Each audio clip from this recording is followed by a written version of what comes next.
کتنی بڑی عبادت بن گئی کہ نہیں بن گئی ہے؟ کچھ بھی نہیں ہے، صرف مقصد ہے کہ لوگوں کے سامنے ہاتھ نہ پھیلانا پڑے.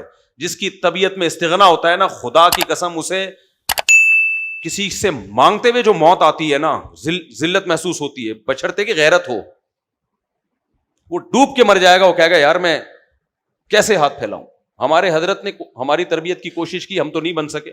میں اپنا کئی دفعہ واقعہ سنا، اپنے واقعے سے شو مارنا مقصد نہیں ہوتا، اللہ کی ہم پہ نظر نہ، ہم تو 2 ٹکے کی ہماری حیثیت نہیں ہے. کچھ کام اللہ ایسے کرا دیتا ہے کہ چلو لوگوں کو بتا دیں کہ شاید موٹیویشن مل جائے. آپ کو پتا ہے میں شادیوں کو کتنا شوق ہے مجھے، ہے نا.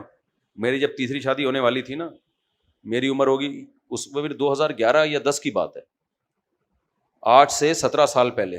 کتنا جوان ہوں گا اس وقت میں.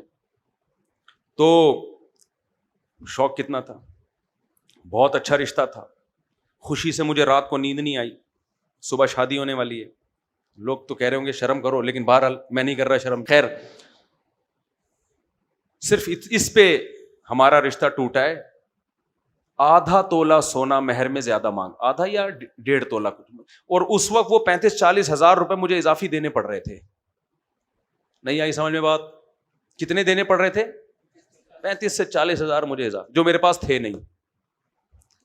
اور میں نے جو کیلکولیشن کی ہوئی تھی اس حساب سے میرے لیے منتھلی بچانا بھی ممکن نہیں تھا. وہ اس وقت میرے پاس 100 راستے تھے، میں کسی کو بھی فون کرتا، اتنے چاہنے والے تھے، 50,000 لاکھ روپے لا کے مجھے پکڑا دیتے. لیکن میں نے یہ سوچا اگر میں 1 مہینہ کا بھی ادھار لیتا ہوں تو اگلے مہینے میں یہ پے کیسے کروں گا؟ کیا خیال ہے؟ میں یہ پے کیسے کروں؟ میں نے کہا نہیں کروں گا شاید. جاؤ. انہوں نے کہا کہ آپ لے لیں کسی سے ادھار. میں نے کہا لوگوں کے گھر میں کھانے کو روٹی نہیں ہے، ہم تیسری شادی کے لیے کیا لے رہے ہوں؟ یہ عزت رہے گی سوسائٹی میں؟ بولیں گے مولوی صاحب ہماری ایک نہیں ہو رہی اور تم تیسری شادی کے لیے ادھار لیتے پھر رہے ہو. میں نے کہا میں تو اپنی نظروں میں گر جاؤں گا بھائی. انہوں نے کہا یار آپ کے اتنے تعلق ہے. میں نے کہا بھائی وہ تعلق دین سیکھنے کے لیے ہیں، لوگوں سے پیسے مانگنے کے لیے نہیں. دے دیں گے مجھے پتا ہے. یا تو ایسا ہوتا ہے نا کبھی آپ ہوٹل میں کھانا کھانے گئے، آپ کی جیب میں پیسے نہیں ہے، یار تو دے دے کل میں تجھے دے دوں گا، پتا ہے پیسے پڑے ہوئے ہیں یا اگلے مہینے تنخواہ ملے گی. وہ تو ایک دوستی یاری میں ہوتا ہے. لیکن مجھے پتا تھا یار نیکسٹ منتھ میں نہیں ادا کر سکتا اس کو، تو میں کیوں کسی سے بھیک تو مانگنی نہیں ہے. ادھار لینا ہے تو ادھار دینے کی طاقت تو ہو نا، کیسے دوں گا؟ میں نے انکار کر دیا اسے. میں نے کہا نہیں ہو سکتا، امپاسبل. بہت انہوں نے اصرار کیا، میں نے کہا نہیں ہو سکتا بھائی.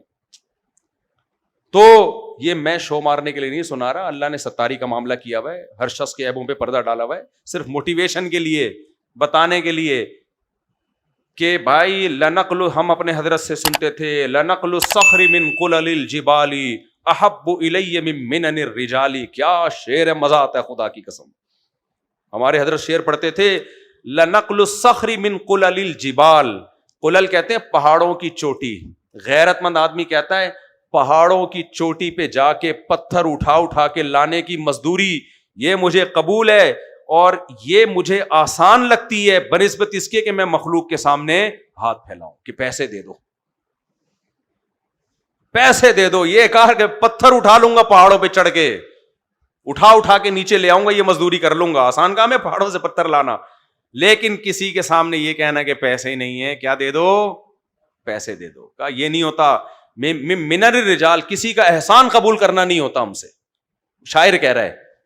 تو اللہ ہماری یہ سوچ بنا دے. کیا خیال ہے بھائی؟ یہ سوچ بنا دے اللہ ہماری. اس لیے ہمارے حضرت فرماتے تھے اپنی بیماری کو بھی چھپایا کرو. ابھی میرے 3 ہفتے کمر میں درد رہا ہے نا، آپ نے محسوس کیا میری کمر میں درد تھا جب میں بیان کے لیے آتا تھا؟ پہلے ٹریننگ کرتا تھا کمر سیدھی کرنے کی کہ یار یہاں پہنچو پتہ نہ چلے کمر میں درد ہے. 3 ہفتے گزر گئے آپ کو، حالانکہ بیڈ سے چپکا ہوا تھا. میں ہاسپٹل جب گیا ہوں نا تو میں نے کہا پبلک کو نہیں پتا چلے کہ کمر میں درد ہے. تو ایسے ٹش پش کر کے بڑی مشکل سے سیدھا ہو کے جاتا تھا، پھر وہاں جا کے ٹیڑھا ہو جاتا تھا میں. کیونکہ لوگ فون کر کے پوچھ رہے ہیں ہائے ہائے افسوس کر رہے ہیں ہائے ہائے آپ کی طبیعت خراب، بڑا ترس آ رہا ہے. نہیں بھائی نہیں ہے. ہماری جو پریشانی ہے کس کے سامنے ہے؟ اللہ کے. لوگ ہم پہ ترس نہ کھائیں، کائنڈلی یہ نہ کریں آپ پلیز. لوگوں کے سامنے خوش رہو، ہنستے بستے رہو، ڈرو اس سے، ٹھیک ہے نا، ترس نہیں کھاؤ. تو اللہ بچا کے رکھے لوگوں کا محتاج ہونے سے, اللہ تعالیٰ ہم سب کو بچائے. باقی یہ تو عمر کے ساتھ سب کچھ ہوگا بھائی, بیماریاں بھی آئیں گی, پریشانیاں بھی آئیں گی, اللہ ہم سب کو بچا کے رکھے. لیکن مخلوق تم پہ ترس کھائے. ایک شاعر نے کہا ہے رحموتو کا خیر من رحموتک, کہا کہ دیکھو لوگ تم سے ڈریں یہ بھی برا ہے, ظالم سے ڈرتے ہیں نا لوگ, اور تم پہ ترس کھائیں یہ بھی برا ہے. لیکن تم سے ڈریں یہ کم برا ہے, تم پہ ترس کھائیں یہ زیادہ برا ہے. یعنی تم ظالم بن جاؤ, لوگ تم سے ڈرنا شروع کر دیں, یہ بھی برا ہے. لیکن اس سے کم برا ہے کہ تم مظلوم بن کے لوگ تم پہ ترس کھانا شروع کر دیں, ہائے ہائے ہائے ہائے بیچارہ, ہائے ہائے بیچارہ. تو غیرت آدمی کو اس سے بڑی غصہ آتا ہے, کیوں ترس کھا رہا ہے میرے اوپر. تو اپنے غم اللہ کے سامنے بیان کرو. باقی زیادہ فنٹر بننے کی بھی کوشش نہ کرے آدمی. اگر کوئی پریشانی کسی کے ساتھ شیئر کرنے سے فائدہ ہو سکتا ہے تو پھر اس کے ساتھ شیئر کرنی چاہیے. میں تو پبلکلی بات کر رہا ہوں نا. اب آپ کے پیٹ میں درد ہو رہا ہے یا آپ کا گردہ ہی خراب ہو گیا, اب آپ کو ڈاکٹر کے پاس تو جانا پڑے گا نا, ڈاکٹر صاحب اس کو سیٹنگ کرو, گردے کی تکلیف بھی ہوگی. آپ ڈاکٹر کے سامنے فنٹر بنے ہوئے, ہمیں کچھ نہیں ہے, ہم تو کوئی گردہ وردے سے کوئی مسئلہ نہیں ہے, ہمارا گھٹنے میں درد ہو, ہمیں تو کوئی ٹینشن نہیں. وہاں تو جا کے بتاؤ, یا اپنے کسی خاص دوست کو جس سے آپ بے تکلف ہو اس کے ساتھ اپنی پریشانی کو شیئر کرو. بلکہ وہ کرنی چاہیے, کیونکہ اپنے خاص ریلیٹو کے ساتھ پریشانی شیئر کرنے سے یہ ایک حقیقت ہے کہ آپ کا غم ہلکا ہو جاتا ہے. تو اپنے خاص لوگوں کے ساتھ, پبلک کے مت کرو. پبلک میں یہ لوگ ترس کھائیں. میں نے تو لوگوں سے کہا ہے اللہ نہ کرے میں مر جاؤں, ویسے تو مروں گا ایک نہ ایک دن, اگر جلدی مر جاؤں تو فوراً کفن دفناؤ.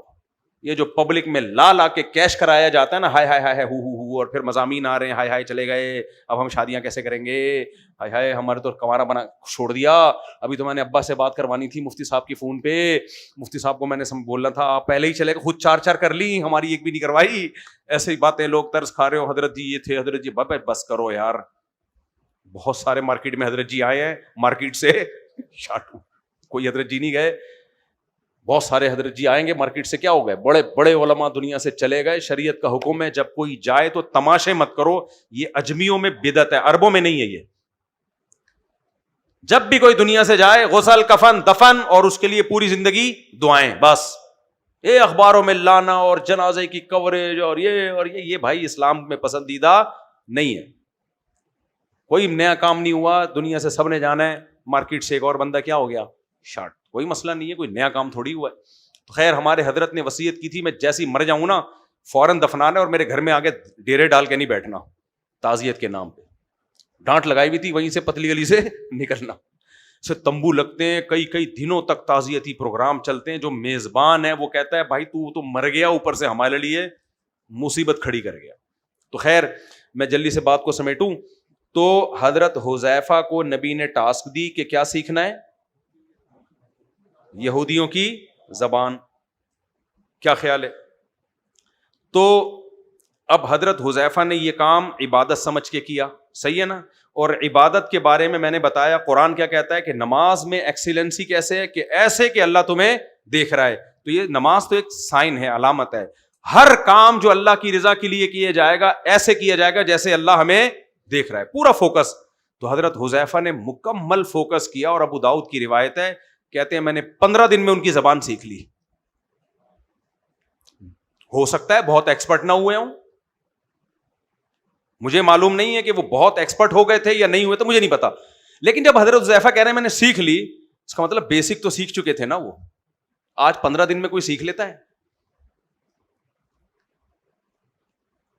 پتہ ہے کیوں نہیں سیکھتا؟ کوئی زبان سیکھنے کے لیے بیٹھے گا نا, پہلے تو بیٹھے گا ہی نہیں, 6 مہینے بیٹھنے میں لگا دے گا وہ. 6 مہینے کس میں لگائے گا؟ بیٹھنے. کل سے انشاءاللہ میں فرینچ سیکھنا, ہم بھی ایسے ہی ہیں, میں یہ جو باتیں کر رہا ہوں ہم سب ایک ہی جیسے ہیں, ہم سب پاکستانی ہیں نا, تو ہمارے ڈی این اے میں سستی ہے. بھائی کل سے میں یہ سیکھوں گا, انگلش سیکھوں گا یا فرینچ سیکھوں گا تاکہ میں ذرا فرانس میں بزنس کرنا ہے یا میں نے تبلیغ کرنی ہے یا جو بھی کرنا ہے. پہلے سوچنے میں 6 مہینے لگائے گا. کتنے مہینے لگائے گا؟ کیونکہ جب سوچنے بیٹھے گا ایک ویڈیو آ جائے گی